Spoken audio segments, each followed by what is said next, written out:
자, 마태복음 18장이죠.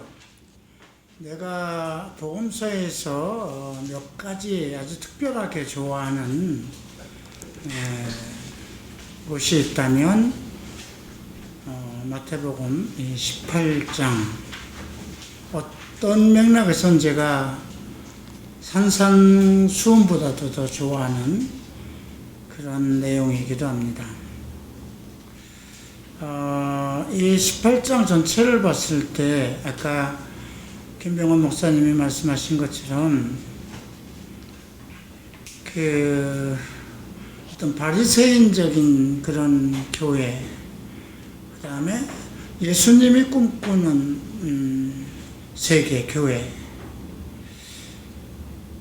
지금 바리새인적인 교회는 비판 위주예요. 잘못한 것에 대해서. 왜냐하면 그 바리새인들은 율법주의자들이기 때문에 율법에 어긋나면 무조건 비판을 해야 되는 거잖아요. 그거에 비해서 예수님은 용서라는 대주제를 가지고 시작을 해요. 이 용서라는 것이 존재되지 아니하면 하나님 나라가 존재할 수 없기 때문이죠.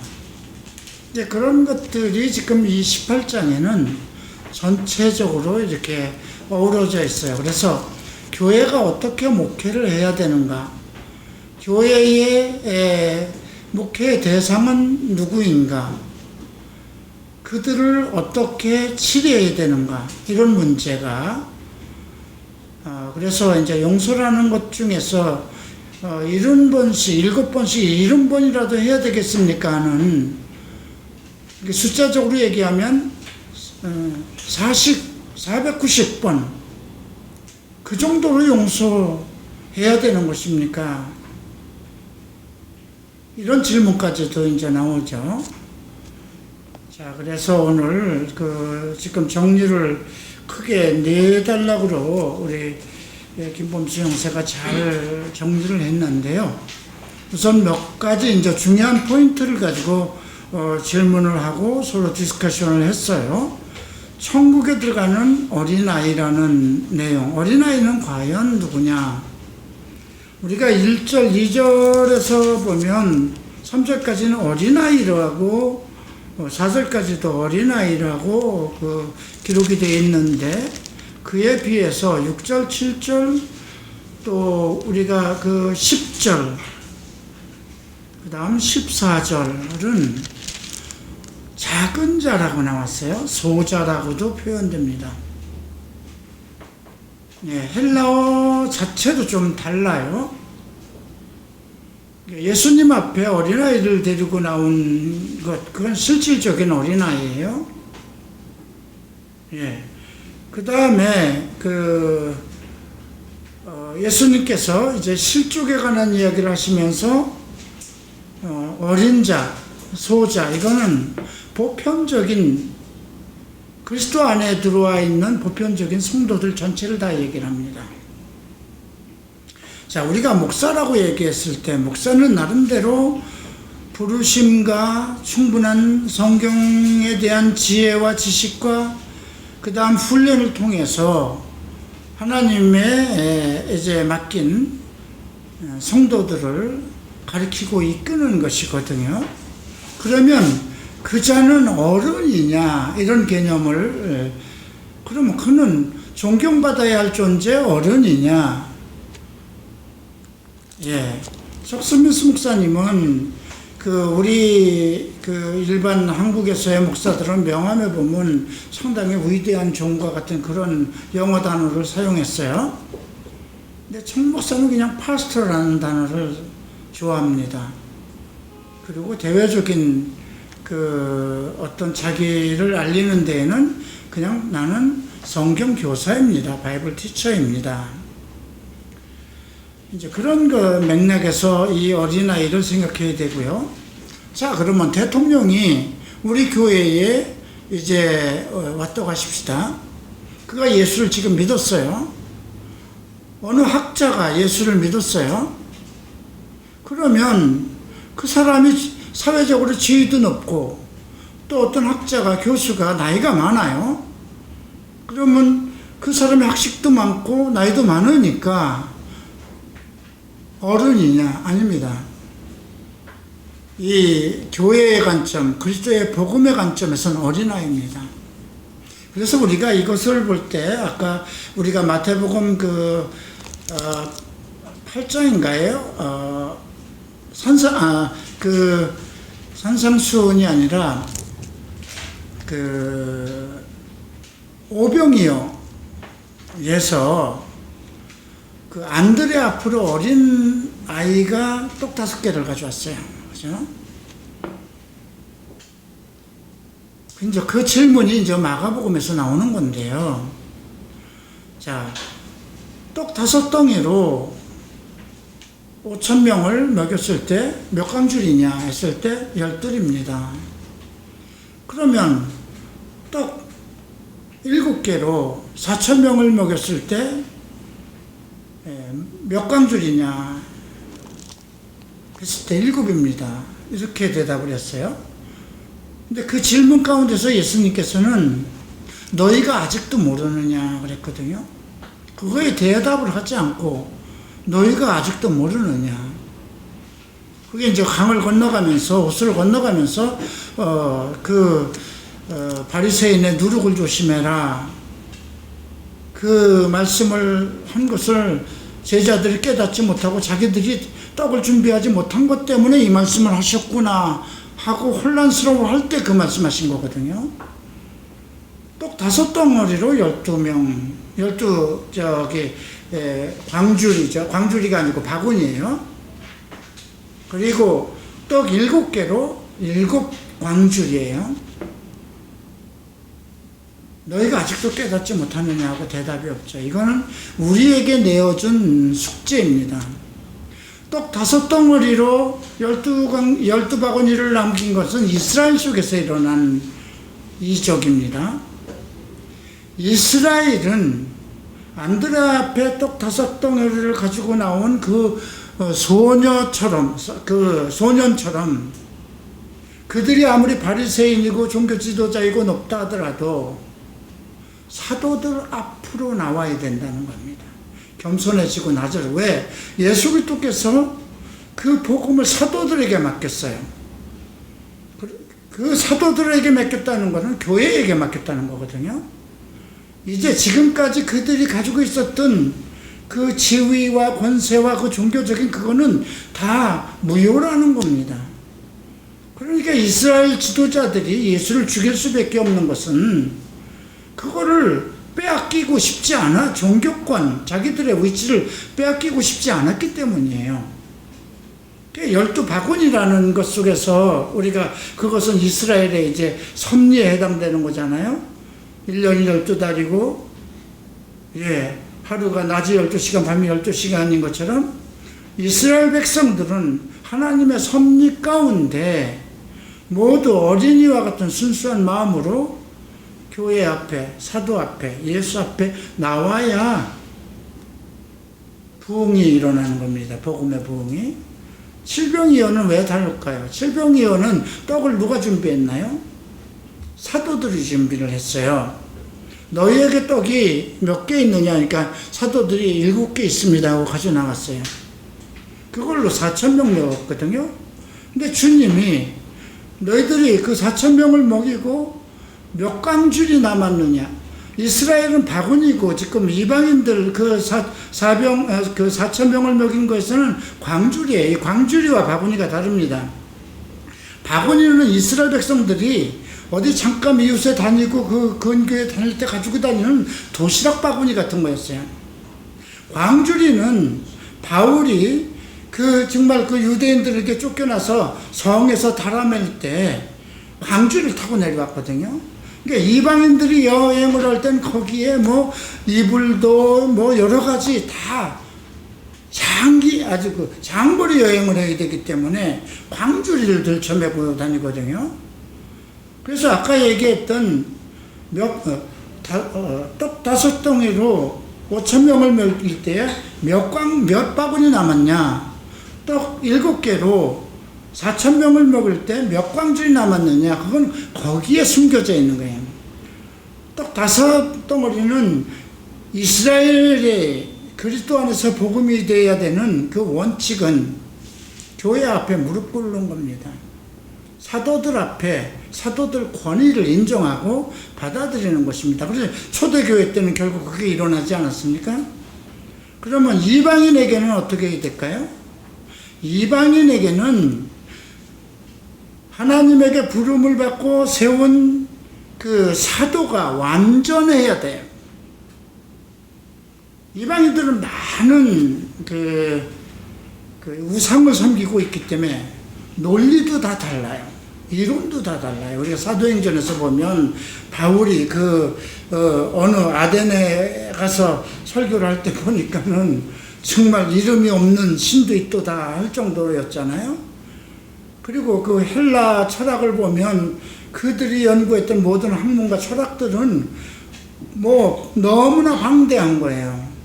그걸 하나로, 그리스도의 복음 하나로 그들을 모으기 위해서는 오직 완전한 지식을 가지고 있는 사도들의 지식과 지혜예요. 그래서 7이라는 숫자가 나온 거거든요. 완전 숫자.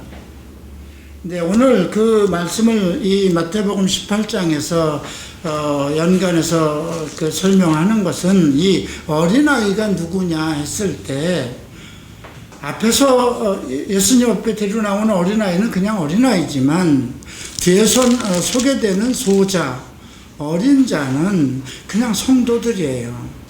예수 그리스도 앞에 나온 성도들은 그가 제사장이었던 율법학자였던 대통령이었던 로마 황제였던 다 소자라는 것입니다. 소자는 근데 이제 실족이라는 단어가 나왔어요. 그죠? 이 실족이 누가복음 17장에서도 나옵니다. 실족해 하는 일이 없을 수는 없으나 실족해 하는 자는 화를 당하리라. 이거 매우 무서운 말입니다. 실족이라는 거는요, 내가 지식이 부족했기 때문에 실족시킬 수밖에 없는 거. 아까 누가 설명을 잘했어요. 예. 우리가 10계명을 줬는데 9계명만 알고 가르쳤어요. 그러면 1계명은 실족하는 거예요. 그죠? 그럼 다 실족하는 거예요. 10번을 잘하다 1번 잘못하면 마찬가지예요. 이 실족이라는 단어는 헬라어가 스캔달론입니다. 그 단어에서 나온 말이 스캔달이에요. 요즘 너무 스캔달이 많죠. 가십이에요. 예수 그리스도에 대한 스캔달.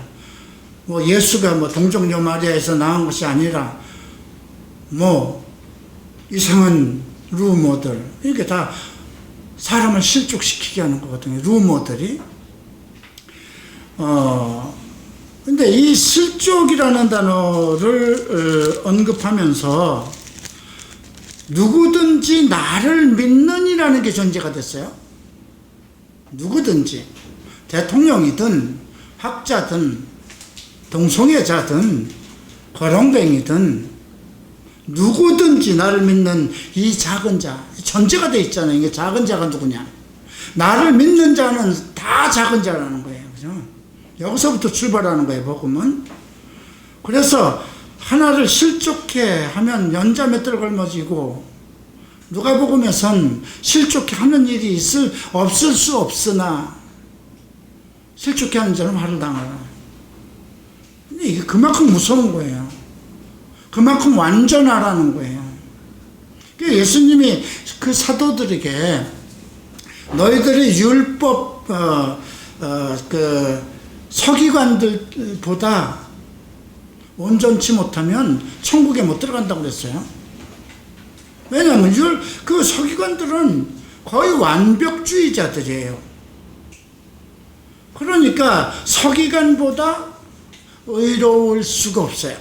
제자들이. 아니, 막 살던 사람이, 여러분들이 지금 어려서부터 정말 거룩하고 온전하고 부모님 말씀 잘 듣고 공부 잘해서 정말 예수를 믿으면서 올바로 사는 사람들보다 의로워질 수 있을까 생각해 보세요. 못해요. 그죠? 여러분들은 그만큼 더러운 생활을 했던 사람들이기 때문에. 그래서 예수님께서 너희가 서기관보다 의롭지 못하면 절대로 천국에 못 들어간다는 말은 너희들의 방법으로는 천국에 못 들어간다는 겁니다. 그리스도의 의로만 들어간다는 걸 전제로 한 거거든요. 그렇기 때문에 여기 작은 자들을 하나를 실족해 하지 않기에 위해서 어떻게 해야 될까요? 완벽해야 된다는 거예요. 사도들은, 지금 목사들이나 성경교사들은. 자, 그런데 지금 이제 실족해 하는 일들이 없을 수 없다 하면서 8절에 보면 내 손이나 팔이 나왔고요. 또 9절에는 내 눈이 너를 범죄하거든 빼어버리고 찍어버려라 그랬어요. 이건 큰 비유예요. 이건 의학적 수술이라고 하는 대혁명적 수술이라는 그 용어를 사용할 수 있는 것인데요. 혁명을 일으키지, 인생의 어떤 자기의 잘못을 끊어버리는 의학적 수술을 해야 된다는 거예요. 예. 그렇지 않으면 천국 못 들어간다고 그랬어요. 그죠? 많은 사람들이 동성애를 어떻게 하면 치유가 되는가요? 근데 여기서 대답이 나오잖아요. 잘라버리라고 그러잖아요. 내 손이 범죄하거든, 내 발이 잘못하거든, 내 눈이 잘못하면 뽑아버리라고 하는 거예요. 치유의 개념이 아니라는 거예요. 동성애는 끊어버려야 되는 거예요. 술 먹는 거 안 먹어야 되는 거고요. 도박하는 거 안 해야 되는 거고요. 동성애 짓 안 해야 되는 거예요. 안 오는 거예요. 사람이 욕정이 없는 사람이 어디 있어요? 정욕이 없는 사람 어디 있어요? 솔로몬은 그 지혜를 가지고도 1000명의 궁녀를 뒀어요. 그죠? 그러니까 안 오는 거예요. 내 인생에서 이 정말 잘라버리듯이, 끊어버리듯이, 뽑아버리듯이 안 하는 거예요. 그렇지 않으면 천국에 못 들어간다는 걸 전제로 한 거예요. 그러니까 이거는 소자들이 예수를 믿을 때에 동성애 짓 했던 사람은 동성애 짓 하는 상태로 예수 믿어요. 담배 피던 사람은 담배 피면서 예수 믿어요. 술 먹는 사람은 술 먹는 대로 들어와요. 죄인이 죄인대로 들어오는 거예요. 그런데도 예수를 믿었기 때문에 의인이라는 전제가 있는 거예요. 논리적인 거예요. 그게 이제 신학적이기도 하고 하나님의 은혜이기도 해요. 그러나 그 상태는 그대로 가지고 있는데 그거부터 해결하지 않으면 안 된다는 거예요. 누가 해주는 게 아니에요. 그죠? 예. 자기가 정리해야 될 문제가 먼저 나온 거예요.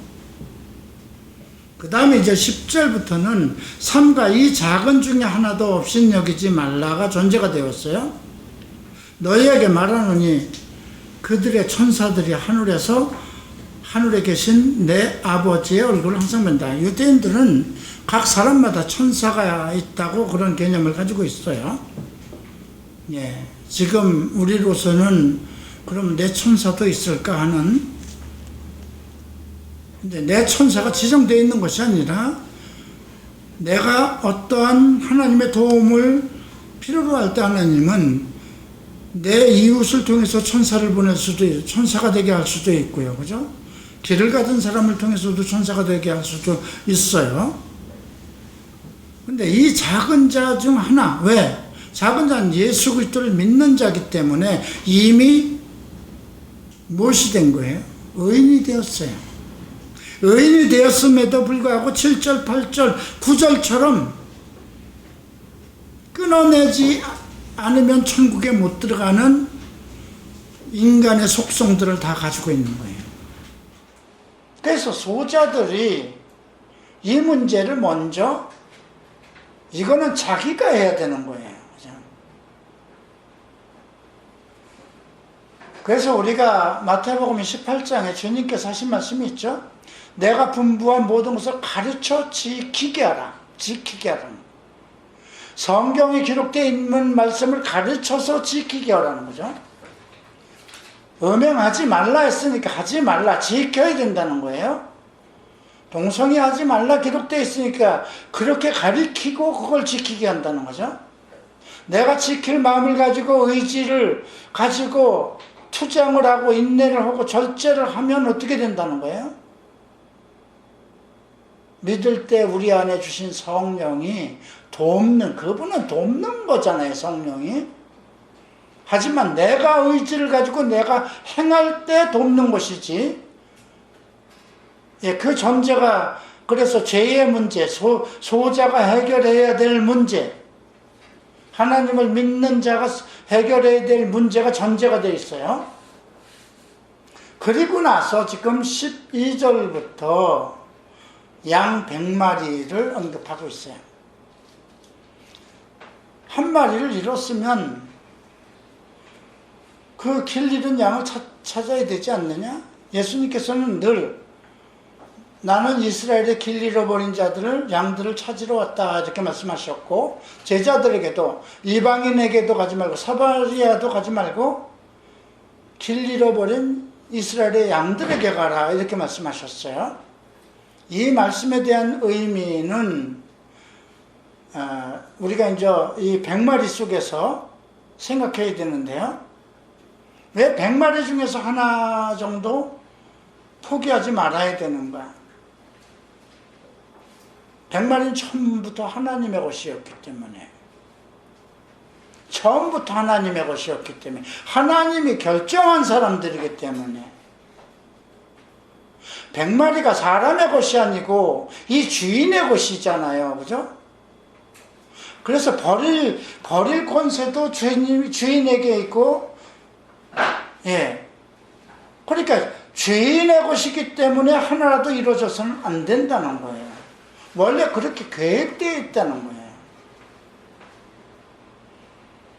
그럼 잃어버리지 않게 하기 위해서 어떻게 해야 되는가가 이제 그 방법론으로 나오죠. 우리가 누가복음 15장에서는 아까 잠깐 누가 얘기했던 것처럼 양 100마리, 그 다음에 은전 10드라크마, 그 다음에 탕자의 2 아들이 나오죠. 양은 생명은 있지만, 이성도 있지만 영이 없어요. 그런데 왜 이스라엘 백성들을 양에다 비유했을까요? 왜 우리를 양에다 비유할까요? 우리가 양과 같은 그런 혼이 없는 존재가 아닌데, 양은 혼은 없어요. 양은 영은 없어요.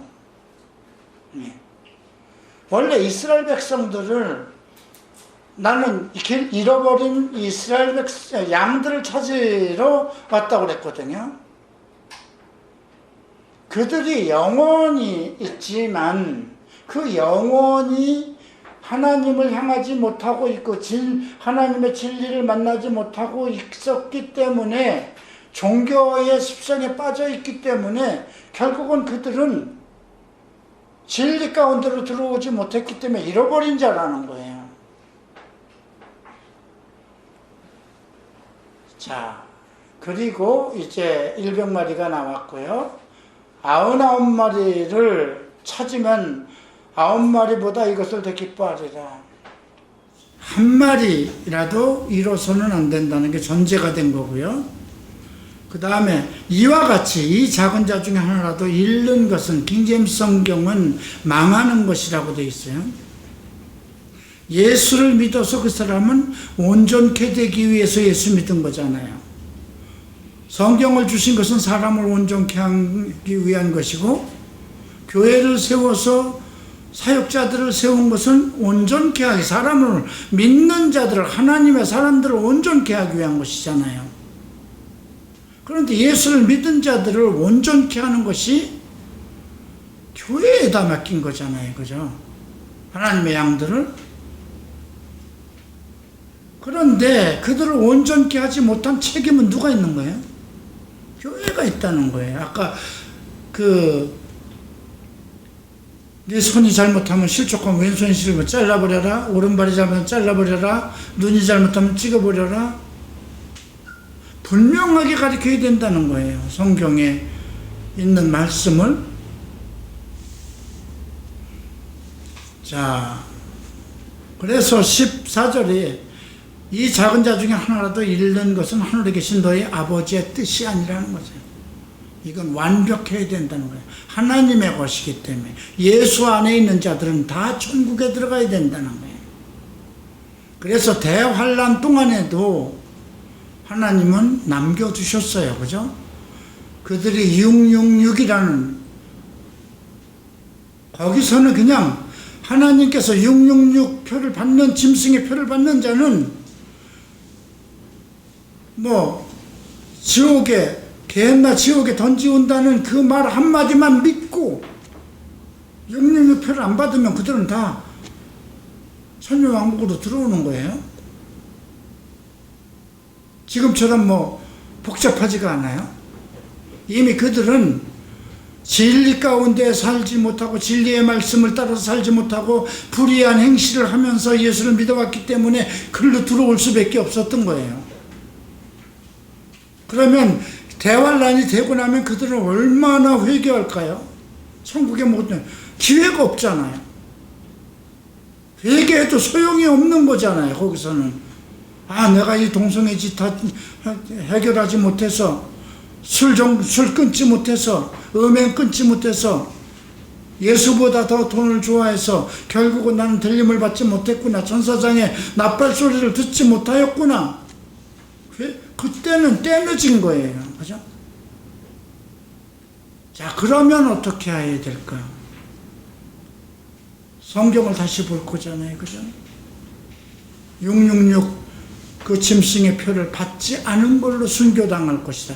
그러면 이 길을 통해서 나도 천년왕국에 들어갈 수 있을 것이라는 그 절대 소망 하나로 들어가는 거거든요. 그리고 나서 이제 15절부터 범죄한 형제들을 어떻게 다룰 것인가가 언급되어 있어요. 내 형제라고 하는 거죠. 남이 아니에요. 이웃이 아니에요. 내 형제라는 건 피를 나눈 형제가 아니라 그리스도 안에 있는 형제예요. 범죄하는 것을 보면 그 사람과만 대면해서 그 사람과 직접 해결하는 거야. 그 해결의 권은 그것을 네가 보았기 때문에 너에게 책임이 있다는 거예요. 그래서 그 형제가 너의 말을 들으면 형제를 얻을 것이지만 만약에 듣지 않는다면 두세 사람의 너보다 그건 네가 그 사람을 설득할 수 있는 능력이 없었다는 거예요. 그러면 두세 사람을 데려가서 말마다 정참하라. 이 정참하라는 단어가 재판 용어입니다. 증거를 들라는 거죠. 네가 뭘 잘못했는가? 왜 지금 실족하고 있는가?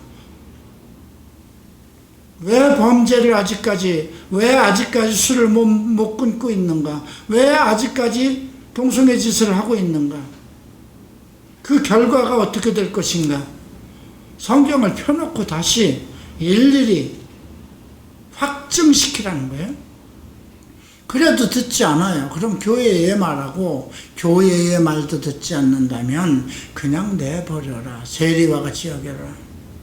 교회에 얘기하라는 건 그 교회가 그 한 사람의 영혼을 다루라는 거예요. 함부로 버리지 말라는 거예요.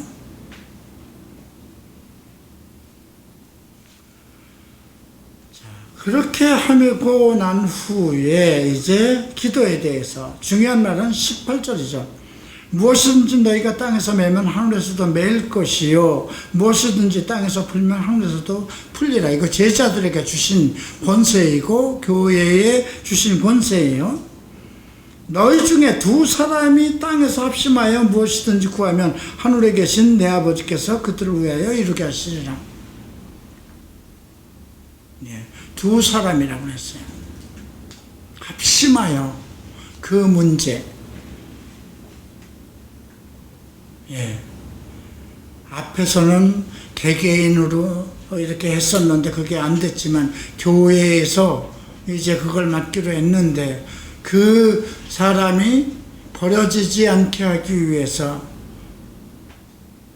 두 사람이 기도해야 돼. 그 사람을 다시 회개하고 돌이키게 하는 것은 기준이 두 사람이에요. 여러분 태경이를 위해서 기도하나요? 두 사람 이상이서? 은평이를 위해서 여러분 기도하나요? 오늘 이후부터 이 말씀 듣고 여러분들이 기도 안 하면 뭔 기도를 하는지 모르겠지만 일주일에 지금 수요일 금요일 기도를 하고 있어요. 뭔 기도를 하는지 모르겠지만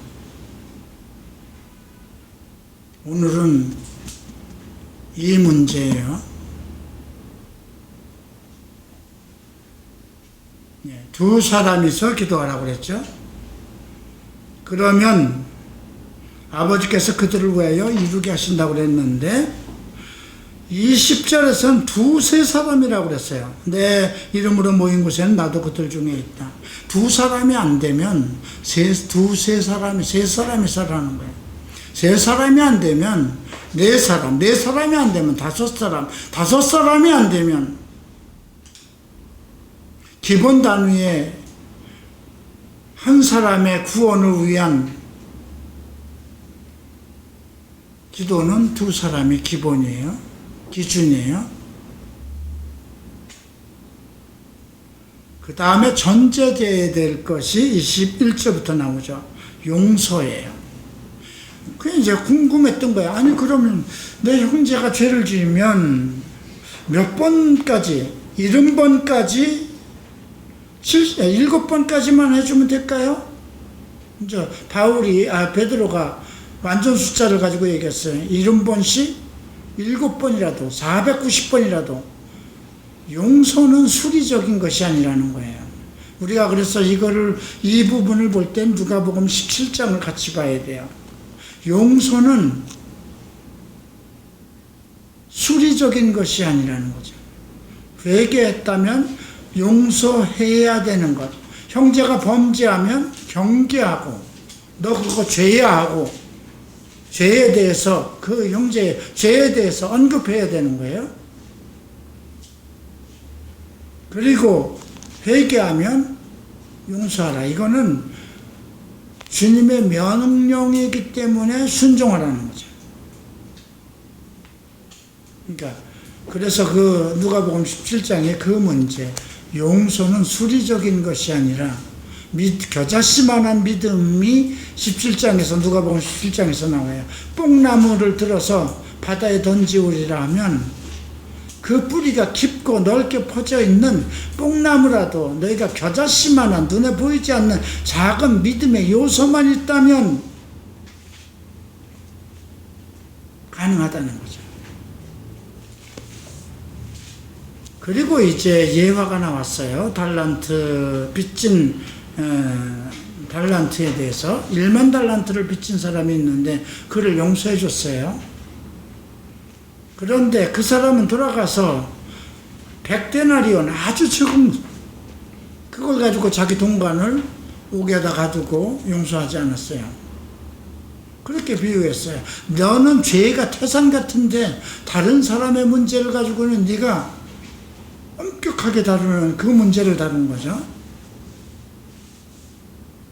그리고 35절에서 다 함께 읽습니다.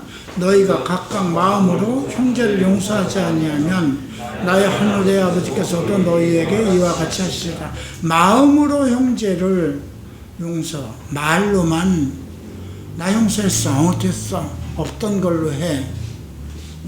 이렇게 쉽게 하잖아요. 아까 생각으로 용서하는 거는 되는데 실질적으로는 하기가 어려울 것 같다.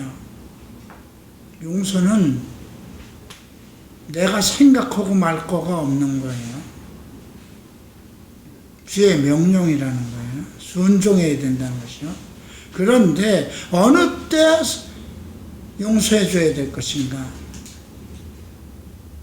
그가 회개하고 하나님 앞에 돌아왔을 때예요. 내가 회개하였다 하면 용서라는 거 하루에 7번이라도 회개했다는 결과를 보고 용서해 주라는 게 아니에요.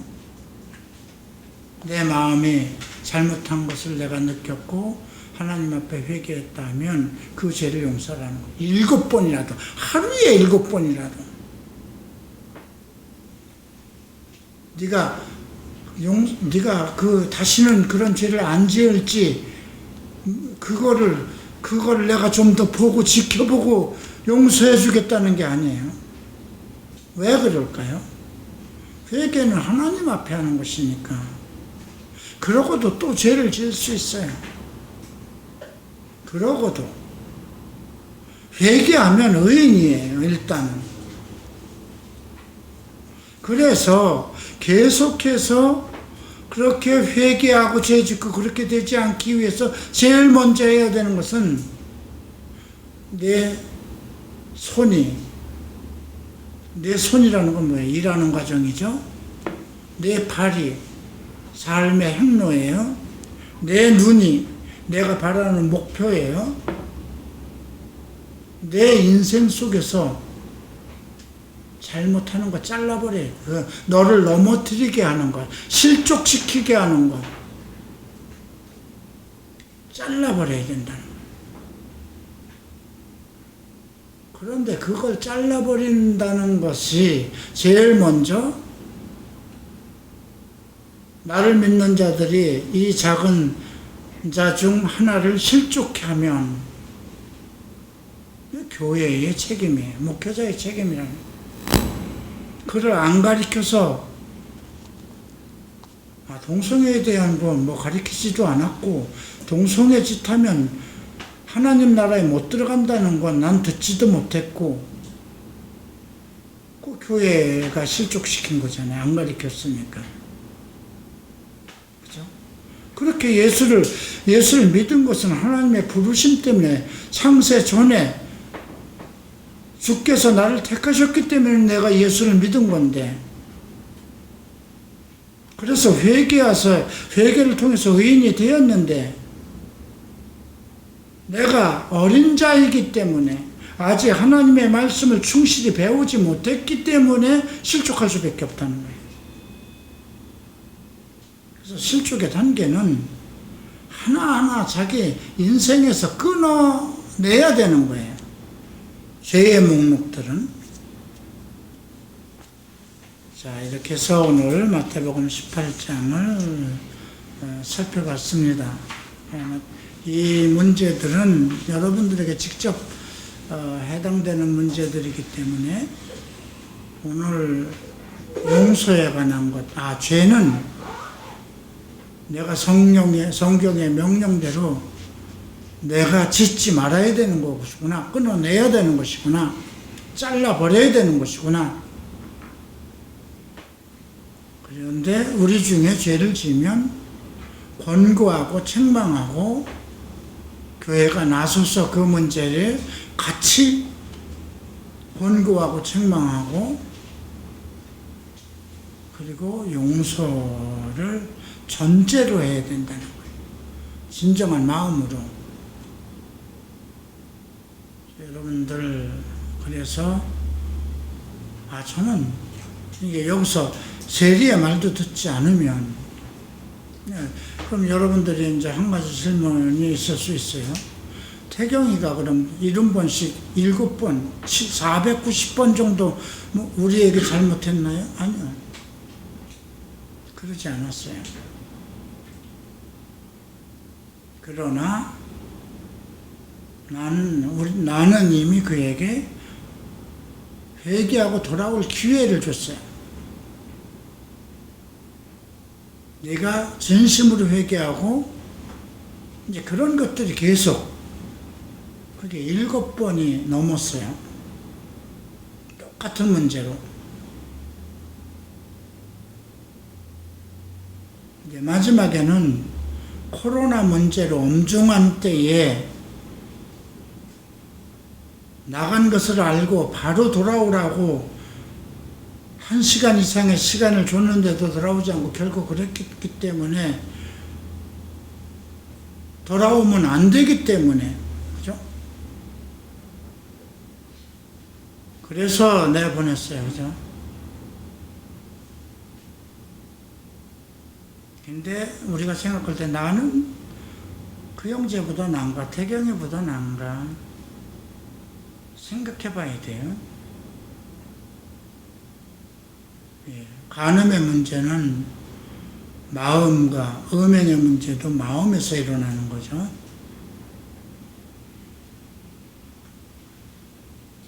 그런 문제를 용서의 개념이 오늘 배웠고요. 또 그런 범죄한 사람을 어떻게 다룰 것인가의 문제가 나왔고요. 죄에 대해서 내가 어떤 태도를 취해야 되는가에 대해서 나왔어요. 자, 질문할 거 있으면 질문하시기 바랍니다. 예를 들어서 이제 누군가가 잘못을 했는데 나는 진짜 그 사람이 빨리 회개하면 빨리 용서하고 털어버리고 싶은데 끝까지 회개 안 하고 사과도 안 하고 이럴 때는 그냥 근데 여기 방법이 세 가지로 전제가 돼 있어요. 그죠? 나 혼자 안 되면 두세 사람, 그죠? 그 사람을 설득시킬 수 있는 사람. 그렇다고 전혀 모르는 사람을 데려가서 그건 말이 안 되죠. 그 사람이 내가 함께한 사람이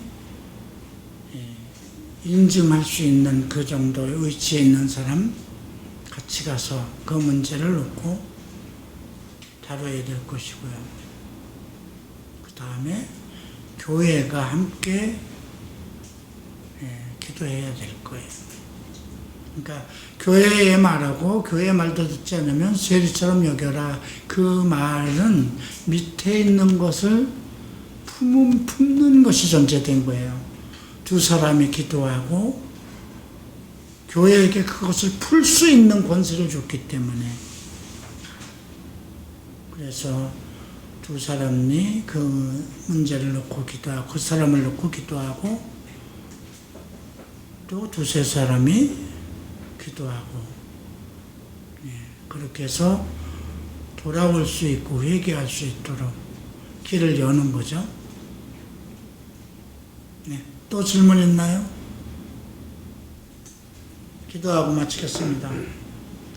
존귀하신 주님 감사합니다. 마태복음 18장을 통해서 우리가 나 자신을 돌아보고 또 우리 교회와 우리 성도들이 내가 잘못한 사람들을 어떻게 대할 것인가, 또 누가 소자인가, 또 무엇이 실족해 하는 것인가, 어떻게 하는 것이 그 죄의 문제를 해결하는 것인가, 또 어떻게 용서를 해야 되는가, 이러한 구체적인 내용들을 살펴봤습니다.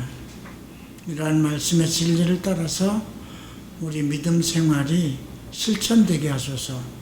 감사하며 예수 그리스도 이름으로 기도합니다. 아멘. 마치겠습니다.